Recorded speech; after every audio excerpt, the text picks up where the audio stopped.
हम लोग क्या देखे थे, रेसिस्टेंस के बारे में पढ़े थे।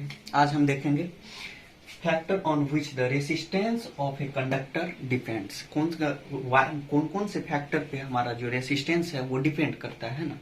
जैसे हमारा एक वायर है, वायर से करंट फ्लो हो रहा है, तो इस वायर का जो जियोमेट्रिकल स्ट्रक्चर है देखेंगे, उस पे हमारा फैक्टर किस तरह से डिपेंड करता है ना। तो देखते हैं। जनरली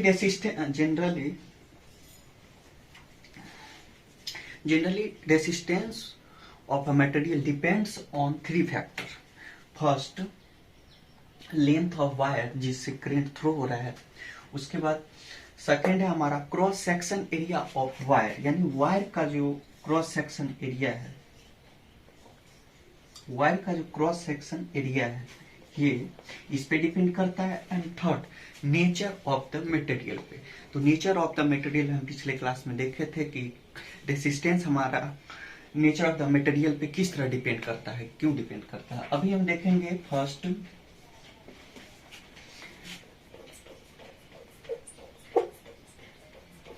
देखेंगे हम resistance depend on the geometrical structure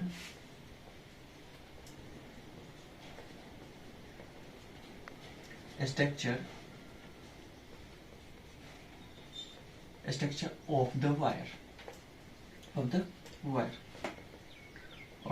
या मटेरियल बोल सकते हो।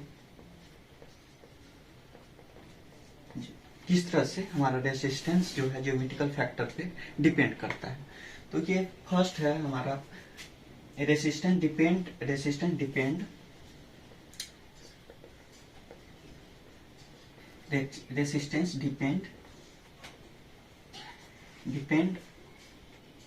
On the length of wire,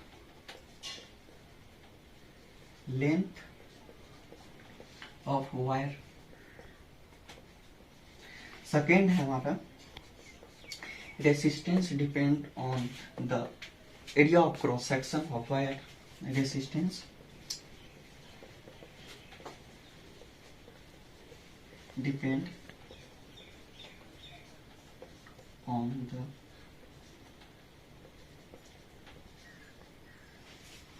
area of cross section of the wire. और थर्ड हमारा क्या था, नेचर ऑफ द मटेरियल, जो हम पिछले क्लास में पिछले वीडियो में हम देख लिए हैं ना। तो अभी हमको ये देखना है कि resistance, how resistance depend on the length of wire and how resistance depend on the area of cross section of the wire, है ना। इसको नोट कीजिए, देखते हैं ना। तो देखते factor on which the resistance of conductor depends. For a uniform metallic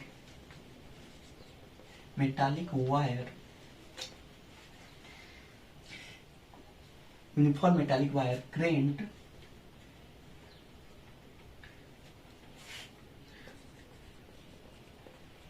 through the wire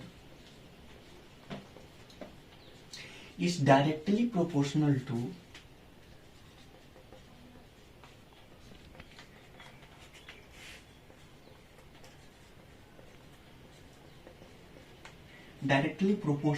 to length of the wire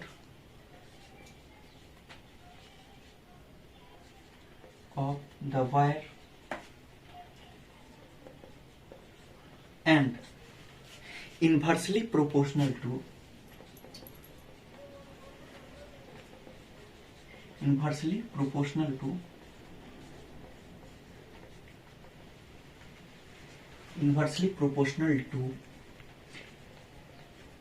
area of cross section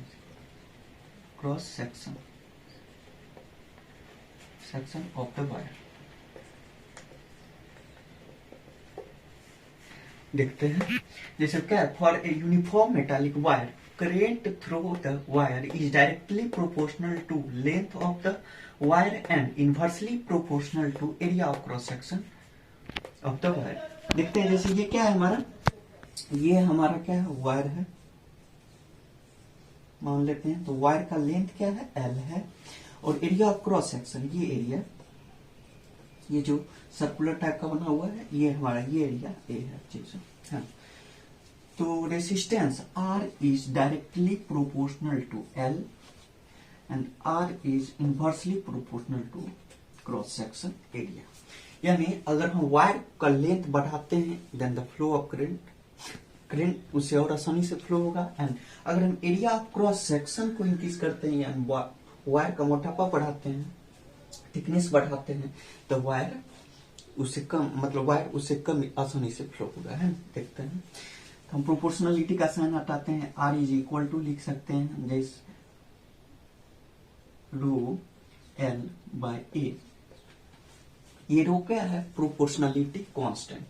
रो क्या है हमारा, रो इज प्रोपोर्शनलिटी कांस्टेंट,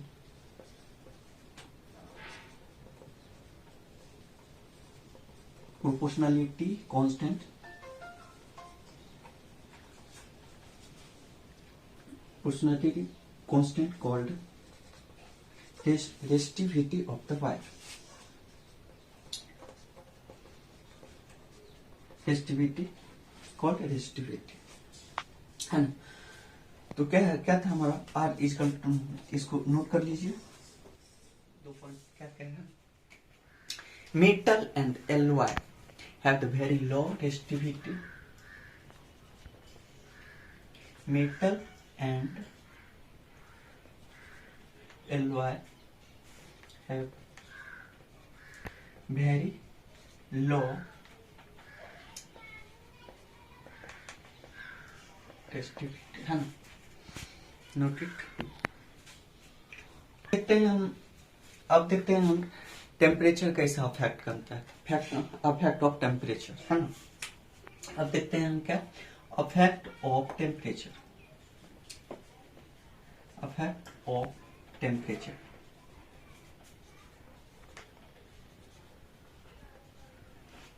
तो टेम्परेचर कैसे अफेक्ट करता है, जैसे वायर है हमारा,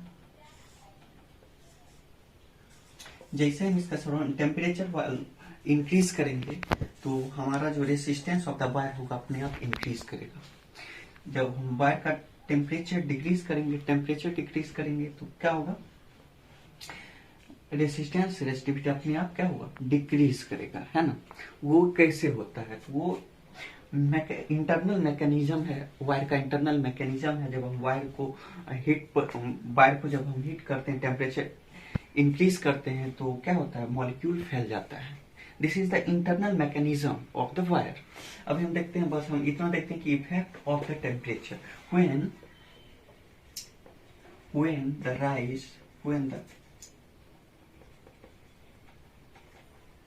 rising temperature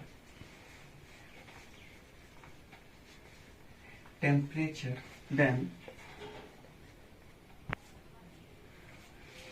resistance increases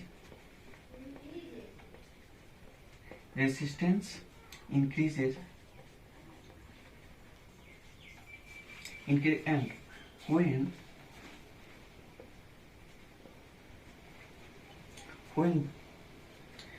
the temperature decreases, when the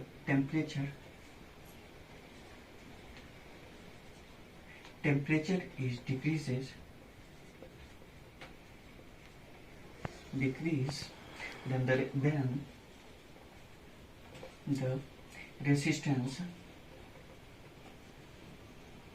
resistance also decreases। क्या है हमारा, when the rising temperature then the resistance increase। जब हमारा टेम्परेचर राइज होता है, टेम्परेचर बढ़ाते हैं तो वायर का रेसिस्टेंस बढ़ता है। when the temperature decreases, जब टेम्परेचर घटता है then the resistance of the wire also decreases। तो वायर का रेसिस्टेंस भी क्या होता है, डिक्रीज हो जाता है। Please note it.